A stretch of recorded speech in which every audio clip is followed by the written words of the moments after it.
Swayam Prabha. Digital India. Educated India.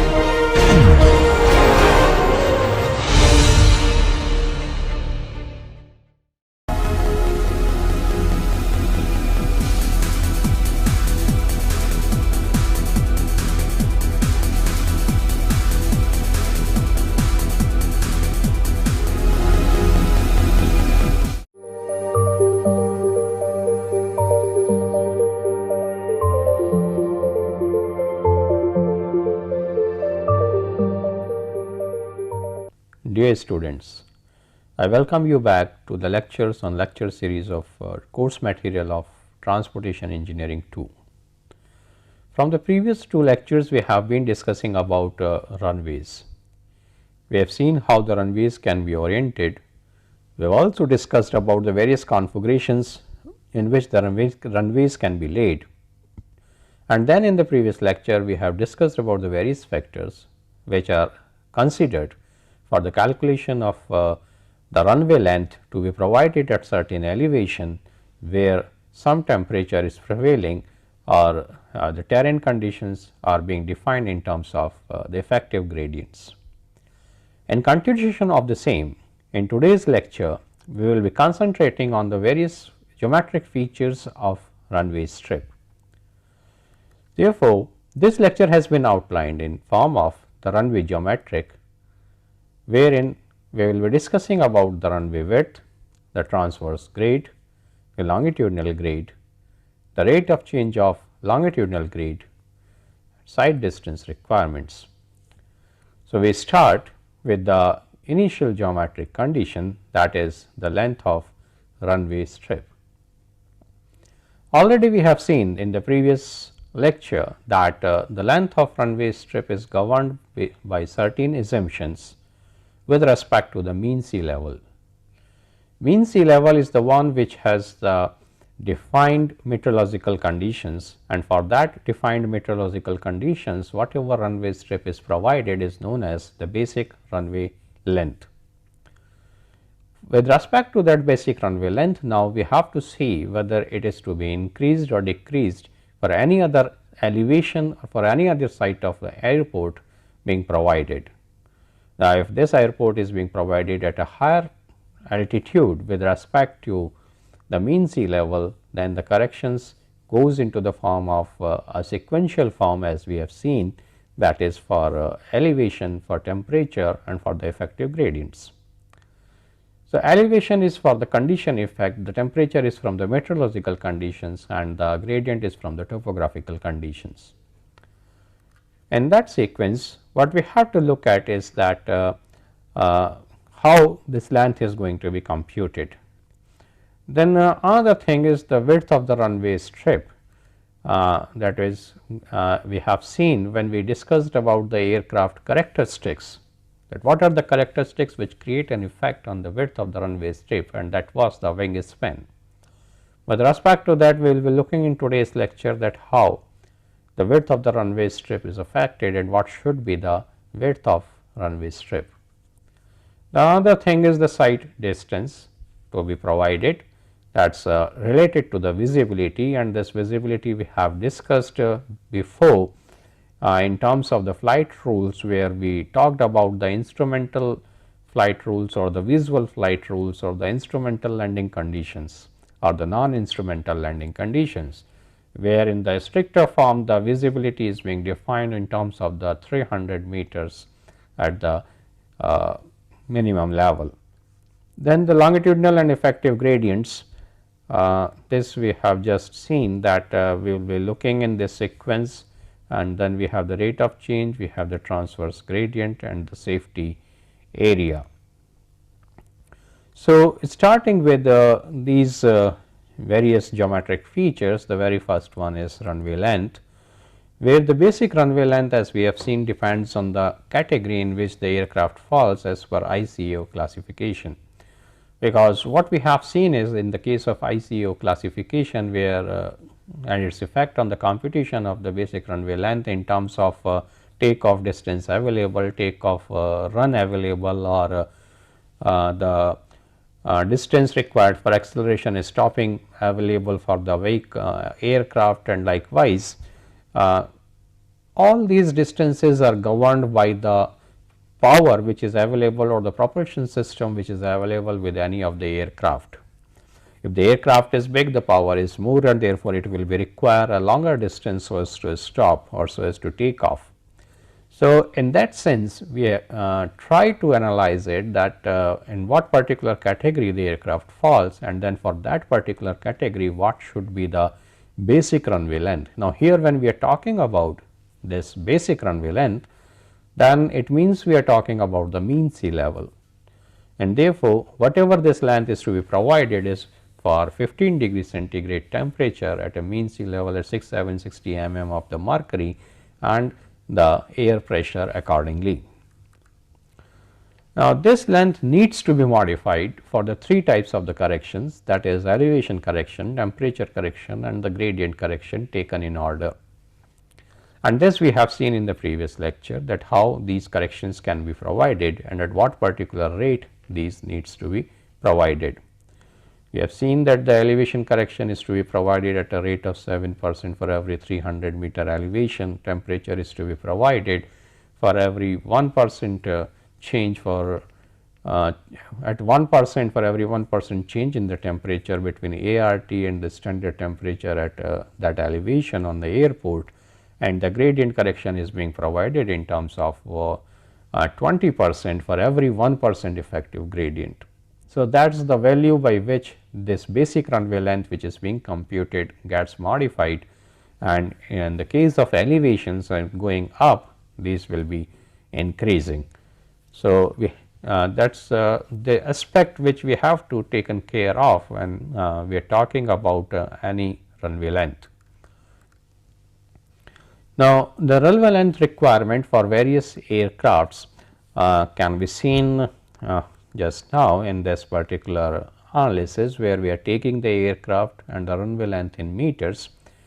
The aircraft has been defined based on the passenger seats available, and if there is a small airplane where it is having passenger seats less than 10, then in that case it is dependent on how much fleet we are talking about. If it is 75% of the fleet, then the runway length required is 750 meters, whereas if it is 95% of the fleet, means the total number of aircrafts which are available in the overall system or on that airport, then in that case it becomes 920. That is, we require a little longer length of the runway strip, because here what we are assuming is that there is a queue, and as the number of aircrafts increases, then at the time when one aircraft is taking off, the another starts coming towards the runway strip so as to take position and start taking off, and that is why we require a little longer length so as to have a safety aspect. Then if there is 100% of the fleet being used with the small airplane, then the runway length will be 1090 meters, that is as per ICAO. Whereas there is another category where we have the small airplane with 10 or more passenger seats. In that case it is 1270 meters. Now, why it is increasing is that in this particular case, because it is a little bigger aircraft as compared to the previous one, then the propulsive power will also be more, the size of the aircraft will also be more, and therefore on that aspect it requires more distance so as to take off or so as to stop. That is why it is 1270 meters. Another case in the same category is that there is a large airplane of 60,000 pounds or less. In that case, again it is dependent on the total amount of fleet which will be using at a point of a time the runway strip, and that is like 75% of the fleet at 60% useful load, means the total loading is 60% with respect to that 75% of the fleet, then the runway strip will be required as 1615 meters. Whereas if it increases, the useful load increases to 90%, then this will be 2135 meters. Further, if we are increasing the fleet size from 75% to 100% and keep the useful load at 60%, then the runway length will increase from 1615 meters to 1680 meters. So, there is a small change in the length of the runway strip with respect to the size of the fleet, whereas if there is a change in the useful load, then there is a big effect. That is what is coming out from this information or the data which is being presented right now. In case we have the 100% of the fleet, but then the useful load has been increased to 90%, then what we found is that there is a big increase in the length of the runway strip, and it is 2379 meters. Then there is one more case here where we talk about the large airplanes where the weight is more than 60,000 pounds, and in this case it is dependent on the stage length of required, and this is if it is 1600 kilometers, then the length of the runway strip is 1815 meters. If it is stage length is 3200 kilometers, then it is 2318 meters, and if it is 4800 kilometers, then it is 2730 meters. The stage length, we can say that it within one particular stage length how much kilometers that particular airplane can go, and that is how it is being defined. If it is stage length is 9600 kilometers, then this is 3416 meters. Then apart from this length, there is another characteristic, there is another feature which needs to be just referred to, that is airport reference code. This airport reference code is a coding system which is used to relate the airport design criteria to the operational and physical characteristics of the aircraft, and which are intended to operate at any of the airports. So, that is the type of the coding system which is there with respect to the use of the airport by different type of aircrafts. So, and this is generally used in the design criteria conditions, that if as soon as an airport reference code is being defined, then it simultaneously defines the type of the aircrafts or the characteristics of the aircrafts which will be using the airport, or the type of the aircraft on which these systems will be operated. And this is based on the aircraft approach category and the airplane design group. Whatever the number of planes being designed, on the basis of their characteristics, these planes are being grouped together, and that is what is known as the airplane design group. So, in this case of airport reference code, this airport design group, as just I have said, is a grouping of aircraft, and the basis for doing this grouping is the wing span. So, on the basis of the wing span, that is the size or the distance between one point to the other point of the wings, we define that what is the airplane design group. And this aircraft approach category is determined by the aircraft approach speed, which is defined as 1.33 times the stall speed in the landing configuration of aircraft at the maximum certified landing weight. So, with the complete landing weight available, whatever is the approach speed is there, then with respect to that approach speed, we try to define the category of that aircraft, and that is what is the aircraft approach category, and this is used so as to find out the lengths etc. of the various runway strips. Here we are looking at how we are going to get what is the correlation between the different categories. We have the aircraft approach category, we have aircraft approach speed in kilonauts, and then there is airplane design group, and then there is aircraft wing span in meters. So, if we talk about the A category of aircraft approach, then in this case the aircraft approach speed is less than 91 kiloknots, and the airplane design group is 1, and the aircraft wingspan is less than 14.85 meters. In the case of B, it varies, speed varies from 91 to 121, the group is second, and the wingspan varies between 14.85 and 23.93. For C category of aircraft, we have the aircraft approach speed ranging between 121 and 141 for the design group as 3, and the wingspan will be between 23.93 and 35.75 meters. Then for D category, it is 141 to 166 with the fourth category of design group, and the wingspan varies between 35.75 and 51.81 meters.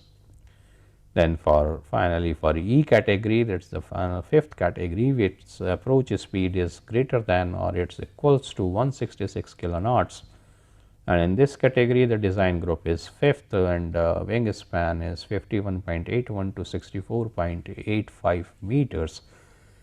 So, it means that as we are going below, that is we are going from A to E, the wingspan is increasing, means the size of the aircraft is increasing, and that is why the approach speed is also increasing.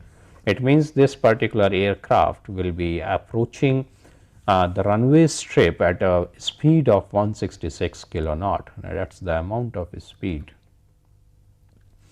Apart from these, in this E category, we have another case of the airplane design group, which is the sixth group, where the values ranges from 64.85 to 79.39 meters. Now we come to the another runway geometric. This is runway width. We have to see that what should be the width which needs to be provided, and this depends on the type of the airport as well as the biggest aircraft which will be using that airport. Now, when we say that there is the biggest aircraft or the largest aircraft which will be using the airport, then this is basically in terms of the wingspan.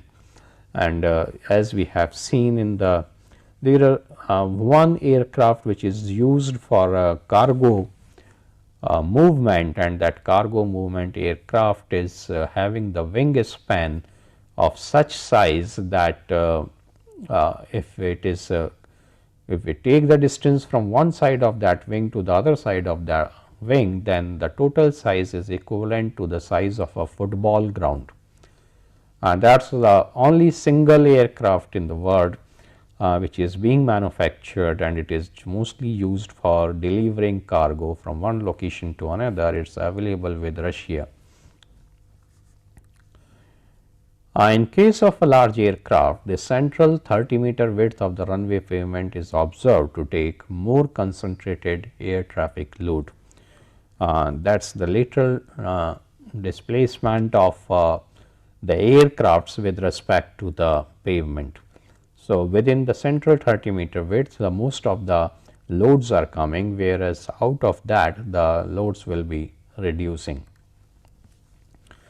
Further, it also requires the additional space on the two sides of this 30-meter width, so as to protect the possible damage to the farthest machinery, that is engines, from ingestion of loose materials of shoulders. That is the other problematic and important thing, because if the wings are going away from this runway strip, then on these wings we are providing the engines, and if there are more engines, more than a set of one engine on each wing, then the second engine will be going away from the width of the runway strip. In that case, as soon as the engine starts working and there is a propulsion condition, then it will start sucking the loose materials which are lying on the pavement surface, or if it is not a pavement surface, it is a ground, then it will start sucking the grass or the loose material in terms of dust, etc., and that is a very harmful condition for the machinery of that engine or for the propulsion or for the turbine, because it will damage it, and therefore, that engine will become non-operational. So, that is why it is required to provide some more space on the two sides of the runway strip of equivalent to 30-meter width. So, that particular area can be termed as the shoulder area, and that should also be paved. Now, in this case, if we look at the specifications which have been given by ICAO, then this runway width is being defined in terms of meters, and it depends on the what is the code number and what are the code letter for the airport, that is it ranges from A to E. In that case, if we have a code number 1 says that the width of the runway strip can be 18 meters if it is a category A airport, and it can be 23 meters if it is C category of airport. And the second code 2, this value will be 23 meters for A and B category, whereas 30 meters for C category. And the third code condition, it will be 30 meters for A to C category, whereas 45 meters for D category. And then in fourth code number condition, it is 45 meters for C, D and E category, whereas for A and B this is not valid. So, this is how we can find out, or we can provide the width of the runway strip, and then apart from that width of the runway strip, we have to provide the shoulders also. Then further, in the case of this code number 1 and 2, if precision runway is used, then the width should not be less than 30 meters. That is, we are trying to define the runway in terms of the instrumentation condition, then the minimum width of the runway has to be 30 meters. And in the case of large airports, the width of 45 meters is found to be sufficient. Now, we look at the another geometric feature, that is side distance. In the case of side distance, basically there is generally no side distance restriction, as the longitudinal gradients for the runways are quite gentle, because there is not much difference going on in the elevations along the runway length, and that is why there is not going to be a problem as far as the visibility is concerned for the pilot who is sitting at a sufficiently high location with respect to the elevation of the pavement. So, that is why there should not be, in general condition, in the normal conditions, a problem should not be there. The hazardous locations in the case of any runway strip is the crossing of two runways or the crossing of a runway with the taxiway. So, at that particular location, the side distance becomes very important, because if there are two runways which are crossing each other, as we have seen in the case of intersecting runway strips in one of the previous lectures, or in that case, then what may happen is that if there are two simultaneous operations going on these two intersecting strips, then there are all chances of an accident taking place at the point of intersection if the side distance is not proper. So, that is why this is quite important in this case. Similarly, in the case of a runway and taxiway connectivity, if there is a landing aircraft, then this landing aircraft will be coming from the runway to the taxiway, whereas there can be an taking off aircraft which will be coming from the taxiway to the runway. And if both the things are happening simultaneously at that point of a time, then in that case what we will found is that this is another hazardous condition if the side distance is not proper.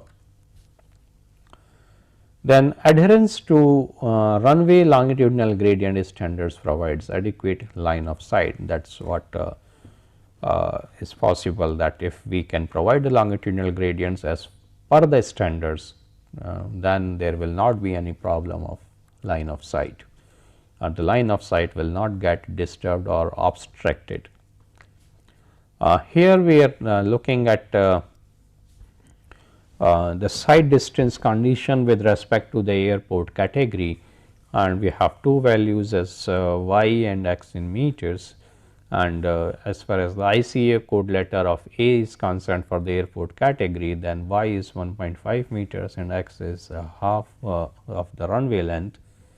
Then for code letter B it is 2.1 meters where x is half of runway length, and for code letter C it is 3 meters, x remains the same, and for these are the conditions for C and D and E also.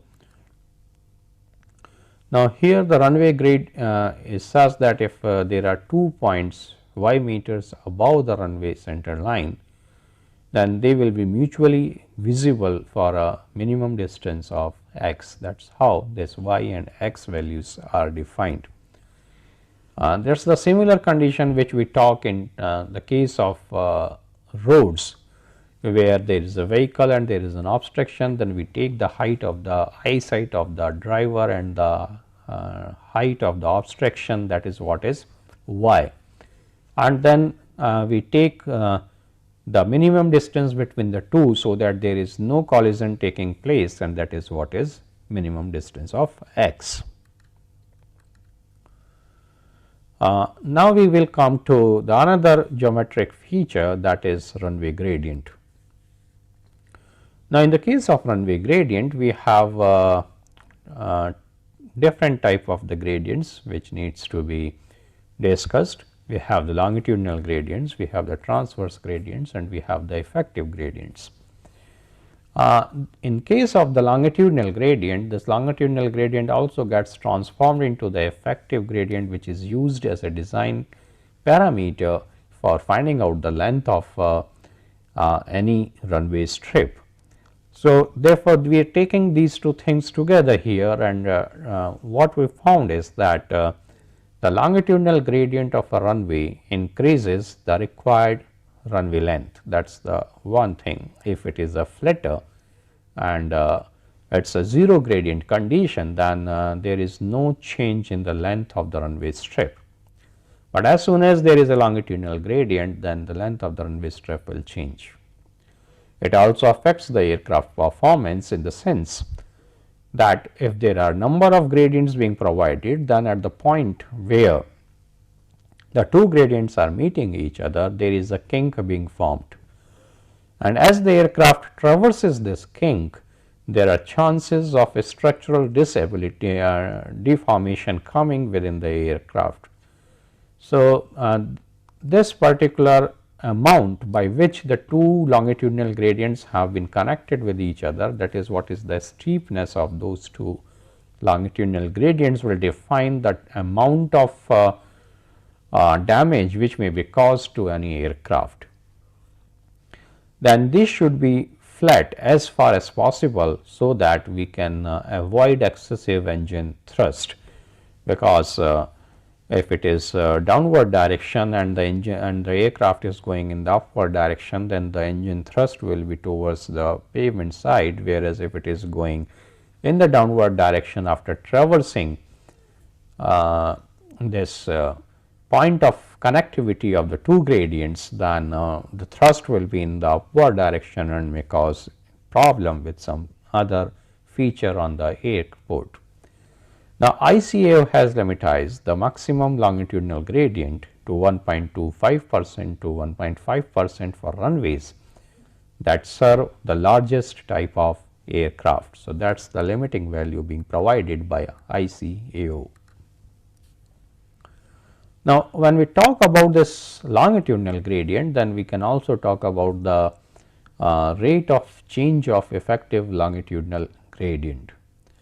In this case, what we have to look at is that at what particular rate the effective longitudinal gradient is changing, then that should not be abrupt.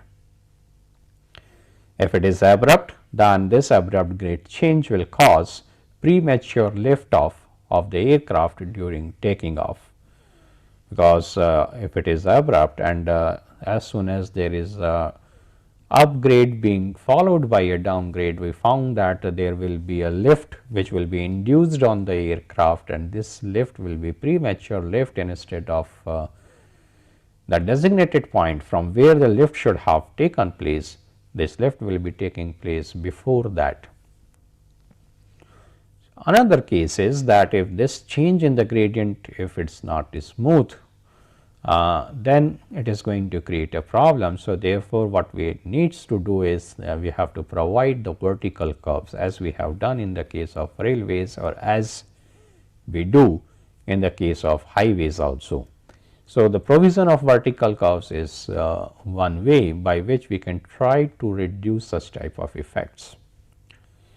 No vertical curve is required in case the grade change is less than 0.4%. That is another specification being provided which defines the provision of requirement of providing the vertical curve or not. Then in the case of runway gradient, another thing is the rate of change of effective gradient here which we are talking about, and we try to look at the values which are dependent on the type of the airport. In the case of A, B and C type of the airport, then this maximum longitudinal gradient can be 1.5%, whereas the maximum effective gradient can be 1%. For D and E type of the airport, this maximum longitudinal gradient can be 2%, and the same is the value for maximum effective gradient. Then further, this value for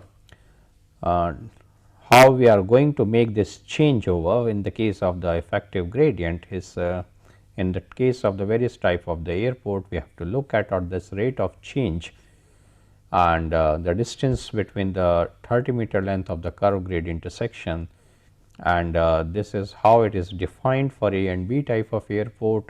This is 0.1%, and this distance between the 30-meter length of curve and grade intersection should be less than 300 times of A plus B in meters. Whereas for the C category of the airport, this is 0.2% as a rate of change, and this value of distance between these should be less than 150 times of A plus B in meters. And whereas for D and E type of the airport, this values is 0.4% and should be less than 50 times of A and B in meters. I will try to look at what is this A and B and how this is working, and these A and B are the angle of interchange between grades, and that is defined in this case. Here what we say is that there is an x gradient which is going up, and there is a down gradient y, and again probably is a up gradient as z, and this is what is the profile of the runway strip. Now, in this profile of the runway strip, this A is defined as the change in the gradient at this position from x to y. Similarly, from y to z there is a change B. So, this A and B which we have seen in this case like as 300 times of A plus B and 150 times of A plus B or 50 times of A plus B are being found out from those conditions. Then there is this length of the curve which is to be provided so as to connect the two gradients, that is x and y, and this is L1 on this side, or say this is L2 on this side. Another thing in this case is what is the distance between the two intersections. This is one intersection of the two grades, and this is another intersection of the two grades, and the distance between these two intersections is being defined as capital D. Now, in this case, if we look at the values of all these A, B, etc., then what we found is that it is defined in terms of the size of the airport. If the size of the airport is small or the big, then this maximum value of A or B is 2% for small airport and is 1.5% for large airport. Whereas for this value of length of the curve, that is L1 or L2, is defined with respect to 1% change in the grade, and this is 90 meters for small airports and 300 meters for large airports. Similarly, the distance between the two successive point of intersections of the gradients, this is defined as 75 times of a plus b for a small airport and 300 times of a plus b for a large airport, where a and b are these rates already being defined.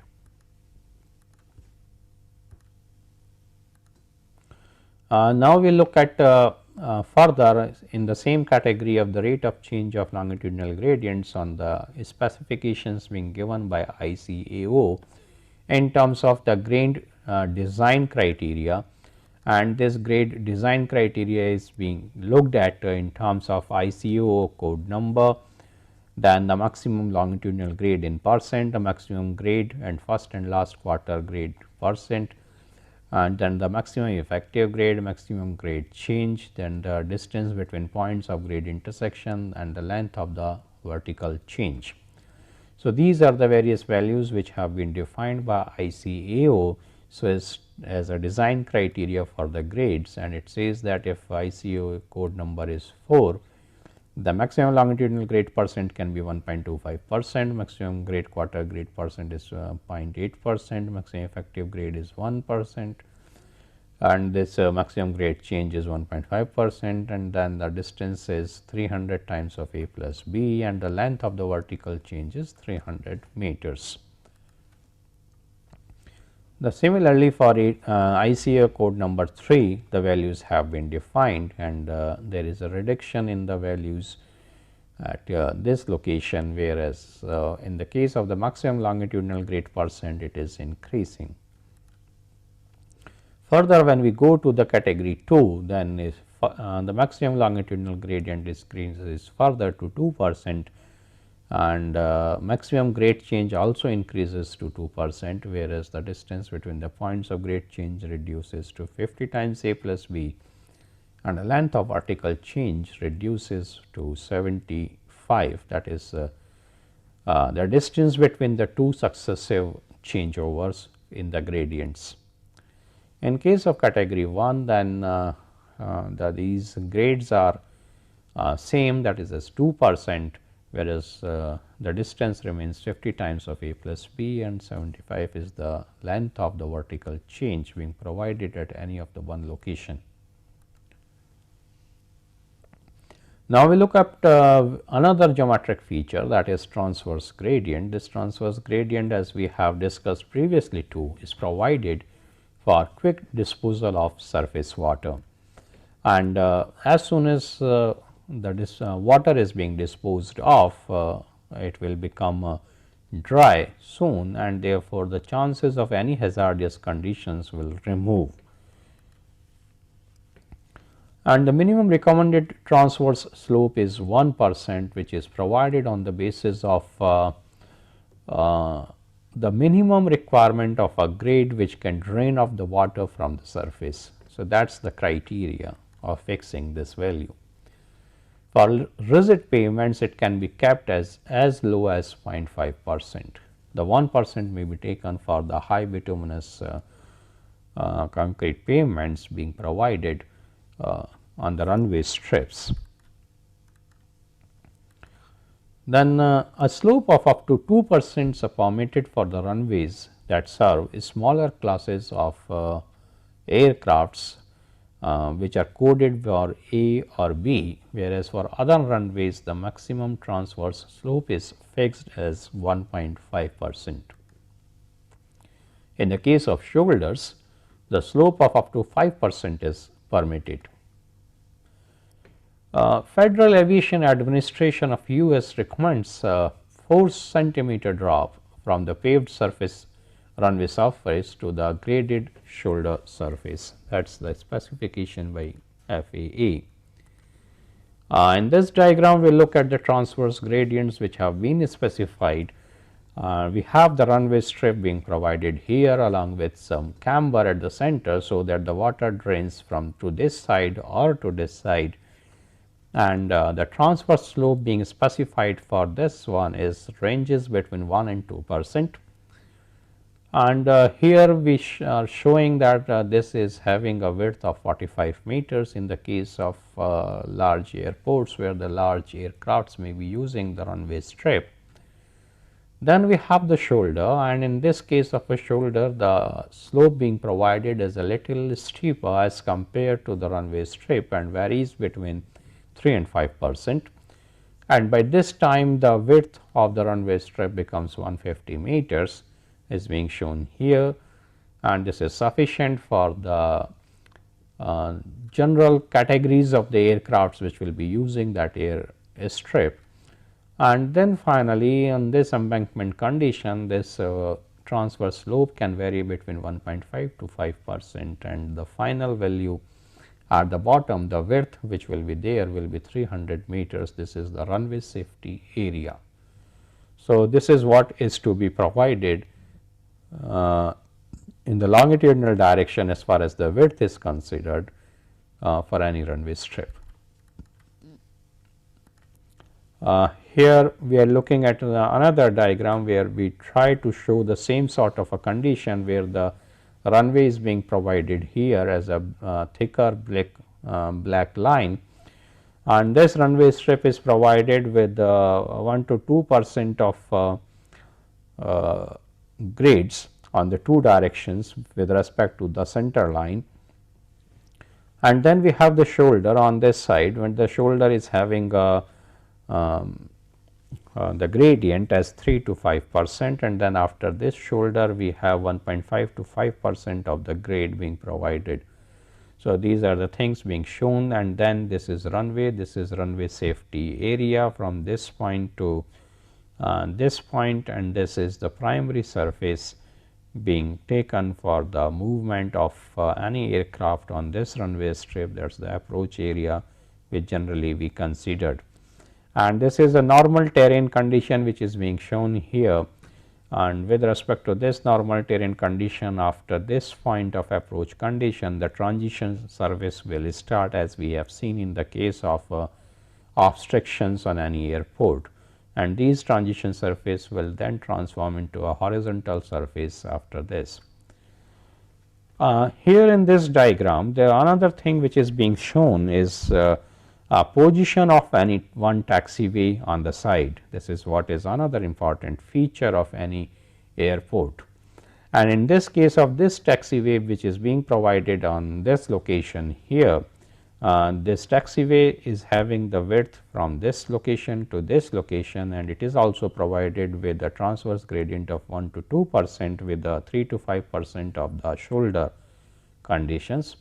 So, we have the this 3 meters and 3 meters on the two sides, and then this is the overall safety area being provided, and this is with respect to the 4.5 meter distance on this side and 4.5 meter distance on this side. In this 4.5 meter distance area, the slope remains 1.5 to 3%.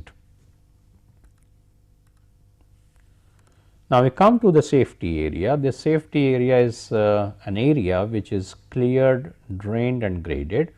It includes the structural pavement shoulders on either side of the runway and the additional width to be provided for the safety of the movement of the aircrafts. In this diagram, we are looking at the safety area. This is the pavement, this is the runway strip being provided. This runway strip is provided with the shoulder on this side and with the shoulder on the other side also, and then after a distance of 60 meters from the end of the runway strip on either of the side, we provide another area which is having the same width as the width being provided in this section, and this is what is known as the safety area. This is the extended safety area being provided on this side as well as on this side.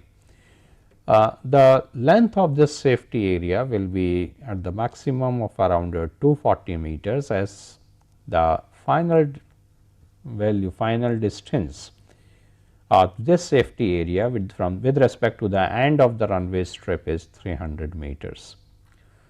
So, this is what we found is that this is the overall normal safety area being provided in this case, and then it is further extended, so that this becomes the total safety area which will be available for the movement of aircrafts looking at the emergencies which may be caused.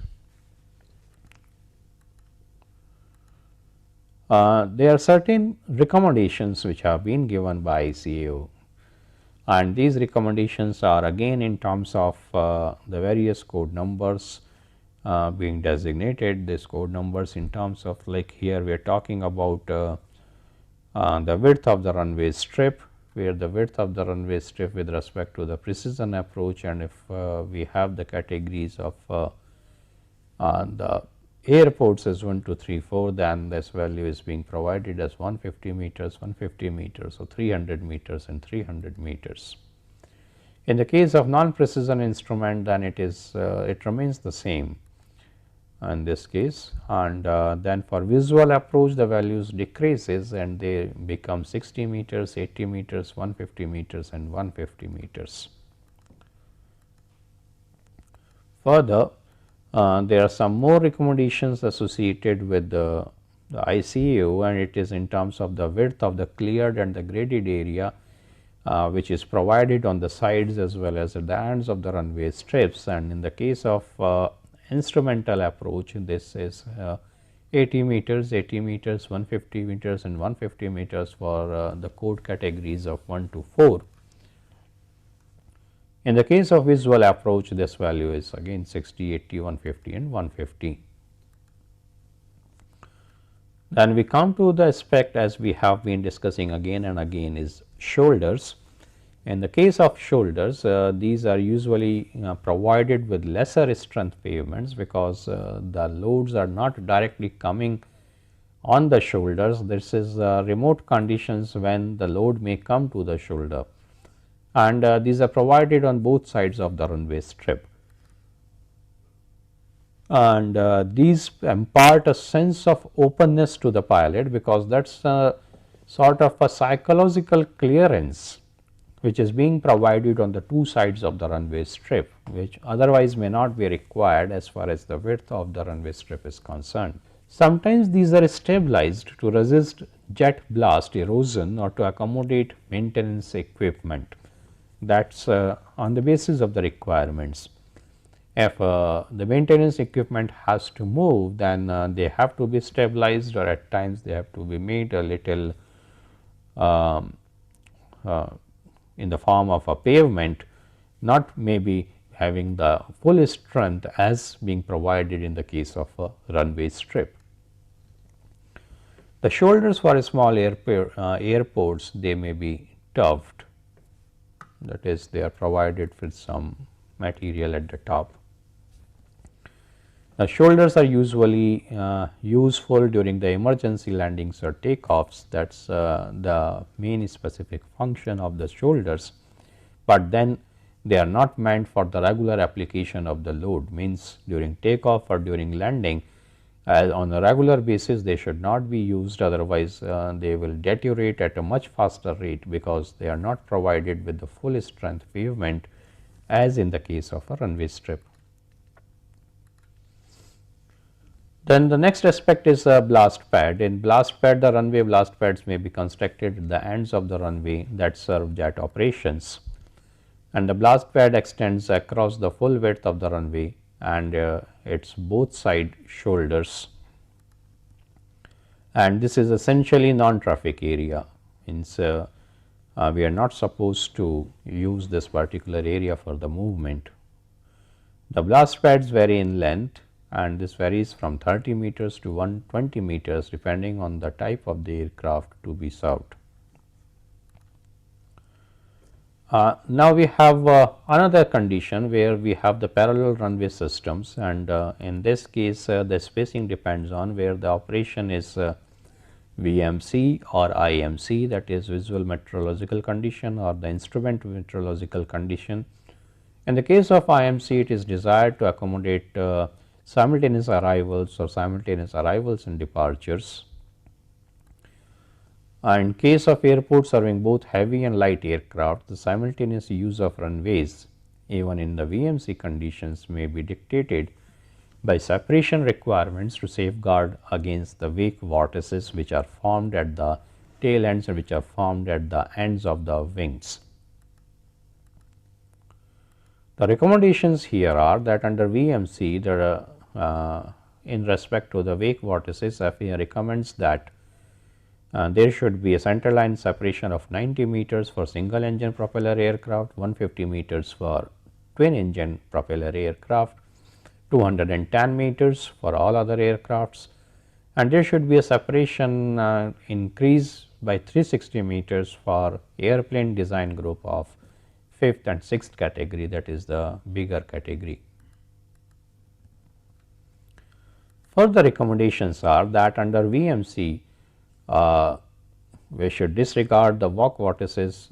Here the ICO recommendations are there, which says that the minimum separation of parallel runway center line should be as 120 meters for airport reference code 1, 150 meters for airport reference code 2, and 210 meters for airport reference code 3 and 4.